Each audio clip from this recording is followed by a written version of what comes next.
Oh, begitu ya. Makanya bagi aku ya, mendingan kalian nembak aja daripada di karantina kayak gitu tetap bayar, sama aja kan.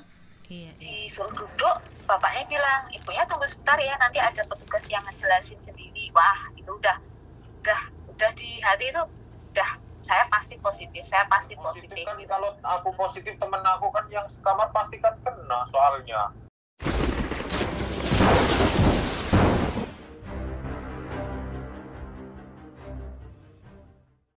Assalamualaikum, Me. Waalaikumsalam. Ini sampean pulang yang tanggal berapa? Tanggal 2 kemarin ya. Tanggal 2 kemarin ya. Terus itu gimana, lancar kah? Alhamdulillah lancar. Itu caranya gimana, Me? Coba bagi-bagi informasi untuk teman-teman di sini. Caranya jadi gini. Kemarin kan kita ngantri-ngantri banyak banget gitu ya. Iya. Lah, di sana kan banyak petugas tuh. Yang kayak semacam polisi, TNI itu ya. Nah, terus temanku kan janjian sama satu TNI gitu. Katanya kalau mau ikut bayar 700 katanya gitu kan. Terus aku bilang caranya gimana, udah ikut aku aja katanya gitu. Nah terus aku kirimin fotoku ke dia gitu ya. Habis itu dikirimin ke itu, ternyata nggak bisa katanya karena nggak enak katanya ya. Ya udah nggak apa-apa. Terus ya temanku, kamu coba katanya nanya sama yang di situ katanya kan ya. Nah terus aku berani kan nanya gitu kan di situ. Kata itu aku bilang, Pak bisa nggak bantu saya, aku bilang gitu kan. Iya bisa aja katanya, kamu berani berapa gitu kan. Terus saya bilang 700 gimana Pak, ya kurang karena kalau 700 buat dibagi-bagi juga habis katanya gitu kan. Terus aku bilang jadi berapa maunya ya, kalau 1 juta saya mau bantu katanya gitu kan. Terus aku bilang 1 juta ya kemahalan, nggak ada duit Pak gitu kan. Habis itu aku nggak jadi. Nah kebetulan aku punya temen di situ satu daerah lah. Dia ngomong katanya, Mei nanti coba kita konsultasi sama orang di sini gitu, kita coba lagi gitu kan. Ya udah katanya gitu. Ya udah aku bilang, terus aku nanya. Nah aku nanya, terus ada yang ngomong mesti katanya kalau kamu mau dijemput secara lolos di luar mesti ada yang nungguin kalian katanya baru bisa gitu, kayak semacam keluarga gitu ya. Abis itu iya dia ngontak adiknya yang di situ, suruh nungguin di depan, maksudnya di luar itu apa namanya, apa sih, airport gitu ya. Iya. Abis itu aku langsung ngomong di situ. Nah dari situ kita deal minta 800, oke. Nah abis itu kan udah pakai buat ke arah di karantina itu. Nanti katanya saya yang copot kalung kamu, ntar saya arahin gitu kan. Abis itu aku ngeliat namanya, terus dia datang sendiri terus aku diarahin. Ya udah lepas gitu. Yang penting kita berani aja nanya di situ siapa. Terus ada yang orang yang jaga kita, mas saudara atau siapa yang di situ, biar enak gitu. Soalnya kadang percuma, yang bisa lolos juga kadang kalau nggak ada saudara yang ituin, asal mau tapi nggak ada saudara lain di luar, percuma nanti balik lagi, yang ada juga malah ketipu gitu loh. Oh iya, jadi ya yang kayak kemarin itu, yang lainnya itu kan kemarin Mbak Eko kan pernah bilang ada satu ya.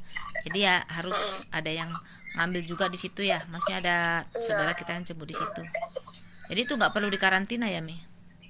Nggak usah, soalnya di situ sekarang banyak yang nembak, bukan cuma 1 orang 2 orang. Karena di karantina juga percuma, keluar karantina itu dimintain duit lagi. Oh iya gitu ya. Sama aja di karantina keluar itu dimintain per orang itu ada yang 1.700.000, ada yang 1,5 juta, itu per orang diharuskan itu segitu tuh. Oh begitu Makanya ya. bagi aku ya, mendingan kalian nembak aja daripada di karantina kayak gitu tetap bayar, sama aja kan. Iya benar. Iya, mendingan misalkan ada yang mau bantuin misalkan 1 juta, nggak apa-apa daripada di karantina kamu bayar segitu gitu ya. Mending aku sih nembak aja, yang penting kalian standby ada saudara di situ, siapa aja deh yang bisa bantu, suruh di depan gitu ya. Jadi itu setelah itu waktu itu kan pertama kan turun pesawat ya kan, habis itu kan diperiksa bukannya, ya nggak? Setelah itu, setelah periksa baru pergi cari orang-orang itu ya? Enggak, diperiksa kita masih terus jalan karena ada petugas itu ya, kita nanya di situ itu. Pokoknya kita nggak usah takut udah dapat kalung hijau, itu mah nggak jadi masalah. Kalau kita udah perjanjian sama mereka yang orang dalam, nggak jadi masalah, itu pasti lolosnya. Orang mereka itu kan juga manfaatin duit kita kok. Ya oke, siap. Jadi tadi setelah periksa selesai udah dikasih kalung itu, setelah itu ambil bagasi terus udah janjian sama mereka keluar gitu ya. Iya. Alhamdulillah kalau kamu lolos. Ini si Yanti itu yang tanggal 30 aja mereka masih di karantina tadi tuh. Lihat bayangan. Aku ya Kemarin juga Mbak. Gimana Banyak yang terajak, cuman mereka tuh masih mikir-mikir gitu-gitu. Kalau aku ngapain mikir-mikir, orang daripada aku bilang di sana bayar, di sini bayar sama aja. Kalau misalnya minta cek kesehatan ya tinggal cek aja di rumah sakit sini gitu kan. Gampang. Iya benar ya, alhamdulillah. Kemarin kamu SMS gitu Mbok, alhamdulillah aku ya kaget. Berhasil dia, saya bilang gitu. Yang lainnya Cuma, juga ya saudara aja gitu, soalnya di sini Indonesia nggak bisa. Kalau naik mobil bis itu walaupun lolos nggak bisa, nanti dimintain data. Walaupun naik kereta dimintain data. Mendingan ada yang itu yang pakai travel. pakai travel ya. Pakai travel itu. Oke siap, makasih sekali. Ini pesan-pesannya untuk teman-teman gimana? Makasih sekali ini informasinya. Pesan-pesannya untuk teman-teman. Kalau bisa ya kayak gitu caranya lebih bagus daripada kalian di karantina kayak gitu tetap bayar. Mendingan sekian, beraniin aja. Yang penting kalian ada saudara, itu aja sih pesanku. Nggak usah takut gini gitulah. Kalaupun nanti diminta di kampung minta sehatnya tinggal cek aja di rumah sakit udah. Oke siap. Itu aja. Turnuhun, makasih. Ya. Semoga semuanya lancar gitu ya. Pokoknya intinya kalian gak usah takut, siapin duit aja sekitar 2 jutaan lah. Kalau mereka mau 1 juta jangan ambil pusing, ambil aja, yang penting beres gitu. Oke siap, makasih infonya ya. Ini nanti aku mau nge-share buat teman-teman ya. Gak apa-apa kalau di grup. Enggak, ini langsung ke YouTube nanti. Tapi muka aku gimana? Enggak kelihatan tadi kok. Ya wes, makasih sekali ya sayang. Iya, itu aja ya Mbak. Bye bye. Ya ayo semuanya ya. Ya. Semangat. Oke, bye bye. Ya, Assalamualaikum. Yo, waalaikumsalam. Assalamualaikum Ger. Waalaikumsalam. Ini mau tanya ya, kepulangannya tanggal berapa? Tanggal 28. Tanggal 28 kemarin ya? Berarti sebelum Iya. tanggal 28. Nah, itu setelah itu ceknya tanggal berapa? Tanggal 29. Terus kamu dinyatakan Positifnya itu udah berapa hari ya, tanggal 31 malah, itu nunggunya udah lama, mau 5 hari malah katanya ditunggu-tunggu, nggak ada kabar, ditanyain malah katanya positif gitu ya. Jadi penerbanganmu tanggal 28, terus kamu cek web itu tanggal 29. Tanggal 29. Terus tanggal 3 keluarnya itu tanggal 31 sore itu. 5 sorean itu. dinyatakan positif gitu. Iya, dinyatakan positif. Nah, waktu itu kamu ada tanya enggak? Kalau positif, mana buktinya dari dokter bahwa saya positif COVID gitu? Enggak? Iya, aku ya tanya, ngomong kayak gitu, tapi dianya diem aja, malah suruh ntar ngomong itu, mintain surat rujuk, ntar malam kamu dipindah kayak gitu. Gitu. Ditanyain kayak gitu kan, kenapa saya positif, aku sehat-sehat kayak gini, masa positif, aku ngomong kayak gitu. Tapi dianya malah ngomong kayak gitu, kamu positif lah. Ya positif kan, kalau aku positif, temen aku kan yang sekamar pasti kan kena soalnya. Masa yang temennya enggak, aku kena. Nah itu Ya, kayak mau dirujuk atau dibawa ke rumah sakit mana enggak? enggak, ini soalnya kalau yang positif itu kan dipindah di Kemayoran itu. Nah kamu juga dipindah? Bareng. Kamu juga dipindah ke situ? Iya udah pindah di sini. Aku udah di sini berapa ya, 7 harian kayaknya loh. 7 hari. Terus itu iya. Dia nggak ngomong mau dirujuk terus bayar sendiri atau gimana nggak? Enggak ngomong kayak gitu. Diambilnya kan 2 jam 12 malam itu, dijemputnya itu. Bareng-bareng rame-rame, banyak ya, dari manapun ada. Katanya positif gitu ya? Iya, katanya positif lah. Dimintain itunya suratnya positif, nggak dikasih. Nggak dikasih. How? Terus obatnya, kamu dikasih minum obat? Dikasih obat diminum nggak? Ya kadang diminum kadang enggak, kan itu ada yang promanya itu sih, bukan obat yang itu, cuma nafsu makan paling. Nah sekarang nggak usah diminum kalau kamu sehat. Kemarin Iya. Mbok yang kemarin Mbok ngomong di grup itu, berarti dari situ kamu udah nggak minum kan? Iya. Oke, terus gini, maksudnya gini loh Ger, kalau kamu positif otomatis kan pemerintah Taiwan pemerintah Indonesia kan memberitahu kepada pemerintah Taiwan, ini segini anak positif, ya kan? Jadi kan pemerintah Taiwan kan langsung mengecek kamu tinggal di mana, di pabrik mana, ya kan? Lah iya, harusnya kan kayak gitu kalau katanya positif, tapi nyatanya enggak. Oke, siap. Gitu. How? Terus itu apa namanya? Maksudnya Mbok biar nggak usah diminum, kan kamu sehat, nggak ada batuk. Iya. Ada nggak? Ada batuk nggak? Enggak ada sama sekali. Panas nggak? Enggak.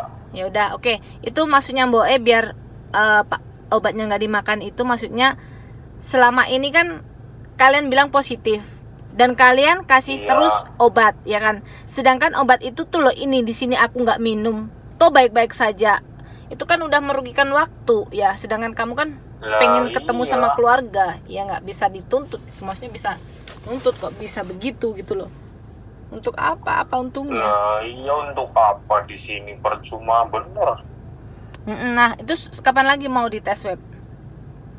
Kak, itunya sih kalau di sini 8 hari sih katanya, ya katanya kayaknya sih minggu sih, kayaknya sih minggu. Minggu besok ya. Misalnya moga-moga Minggu ya keluar, besok. ya keluarnya memang negatif, ya negatif nanti. Iya. Jadi pesan untuk teman-teman gimana? Ini aku ulangi lagi ya, kamu terbangnya tanggal 28 ya kan? 28 Iya. sampai 28, 29 periksa, dan tanggal 31 dinyatakan positif. Dan kalian dipindah, kamu dipindah dari Wisma Atlet ke Wisma Kemayoran gitu. Iya. Dan sampai sekarang obatnya nggak diminum ya, mulai dari waktu Mbak ngomong. Reaksinya minum obat itu gimana? Mual-mual, kadang ada yang pusing kan kayak gitu. Ada. Soalnya beda-beda. Coba kamu itu. ambil obatmu, dikasih lihat di sini. Belum tak ambil itu. Yang kemarin-kemarin. Itu suruh itu dibuang. Jangan dibuang, maksudnya buat bukti. Loh, kamu kan nggak diminum, jadi kan buat bukti kalau saya lo selama ini nggak minum obat tetap sehat, gitu loh. Lah iya. Yang tetap itu buktiin lah soalnya. Sama ya, obatnya sama. Iya. Sama semuanya, sama itu. Berarti kalau minum obat itu pada pusing, malah tambah mual-mual gitu ya dia. Iya. Ya udah, pokoknya nanti dikumpulin, berapa hari ini dikumpulin buat bukti. Iya. Bah kamu nggak diminum. Ya wes. Assalamualaikum. Oke. Ya. Waalaikumsalam. Assalamualaikum. Waalaikumsalam. Ini dengan siapa? Ini saya Lia. Lia ya. Lia terbangnya tanggal Iya. berapa? Tanggal 28, Mbok. 28 ya. 28 berarti Iya. bareng sama si Slamet Riyadi itu ya? Iya. Oke, tanggal 28. Terus dinyatakan positifnya tanggal berapa? Tanggal 1 sore jam 3-an. Tanggal 1 sore, yaitu tanggal 1 sore dinyatakan positif. Nah, sampean dari Taiwan kan ini? Iya, Oke. dari Taiwan. Terus pas dibilang positif itu sampean tanya nggak, mana dok hasilnya positif itu, mana ada suratnya dari dokter nggak? Jadi kejadiannya gini, saya itu kan ngebantuin ketua kelompok untuk ngambil hasilnya. Jadi saya tuh yang bawa surat kertas kuning itu yang dibagiin dari dari pesawat ke ruang yang buat ngambil hasil. Jadi saya sendiri yang ngambil. Terus saya kan ditanya, mbaknya atas nama siapa? Saya jawab atas nama ini, atas nama saya sendiri. Terus dicek sama petugasnya gitu, agak lama sih. Terus habis itu dia berdiri bawa kertas yang saya pegang. Itu kan sisa satu kelompok itu ada 10 orang yang belum keluar hasilnya. Nah, terus kertas saya itu dibawa ke bapak-bapak yang ada di belakang gitu, terus bilang ibunya atas nama ini sendiri ya, terus iya pak, terus bisa ikut saya nggak ke belakang. Yes, itu udah gimana ya, deg-degan gitu ya, udah feeling pasti ada yang kena, kalau nggak saya ya satu kelompok. Terus akhirnya saya dibawa ke belakang, disuruh duduk, bapaknya bilang ibunya tunggu sebentar ya, nanti ada petugas yang ngejelasin sendiri. Wah, itu udah di hati itu udah saya pasti positif gitu. Terus nggak berapa lama ada bapak-bapak datang, ibu atas nama ini ya, iya jadi ibu hasilnya itu positif. Itu udah kayak udah bingung, panik, takut, campur aduk semua lah. Terus ini satu kamar ada 2 orang, ibu sama teman ibu, tapi yang satunya itu negatif, jadi nanti ibu 2 orang nanti malam kemungkinan dipindah ke tempat lain. Nah yang satu yang negatif ini nanti dipindah kamar tapi tetap di Pademangan. Nah itu habis itu saya udah nggak tahu kertas tadi itu udah dibawa sama bapaknya. Saya keluar naik ke kamar saya, nungguin sampai jam 11. Jadi gitu. Jam 11 dijemput. Itu nggak ada, maksudnya nggak ada surat dokter bahwasanya kamu positif? Nggak ada. Ini loh Mei ya. Kita nggak lihat sendiri karena mereka kan melihatnya di komputer, di laptop. Bukan keluar hasilnya saya positif. Tapi kan biasanya kalau itu kan ada, kalau kita tes positif negatifnya kalau di Taiwan kan ada dikasih kertas kesehatan dari dokter itu kan pasti ada ya kan.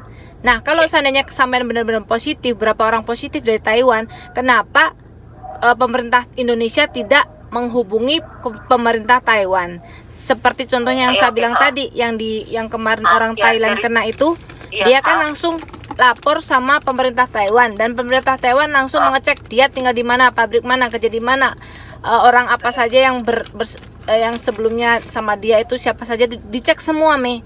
Kenapa di Indonesia nggak lapor gitu, bisa seenaknya aja ngomong positif. Nah setelah itu kamu dikasih obat sama mereka, dipindah kemana? Habis itu kita dibawa ke rumah sakit yang di Kemayoran. Nah yang di rumah sakit itu kita malam datang, biasalah diperiksa, ngisi data, terus di rumah sakit diperiksa isi data, nggak diinpus, nggak diapa-apain, cuman langsung dipindah ke kamar, satu kamar 2 orang, nggak tahu yang lainnya. Kalau saya satu kamar 2 orang, sama-sama dari Taiwan juga. Dia juga dibilang positif gitu? Iya, terus paginya kita jam 6, kalau nggak setengah 6 itu ditensi, cek darah sama cek saturasi oksigen. Nggak deh, cek tensi, cek suhu, terus nggak berapa lama mereka ke kamar ngecek darah, terus besoknya ronsen, terus besoknya lagi tengah malam itu rekam jantung. Oke.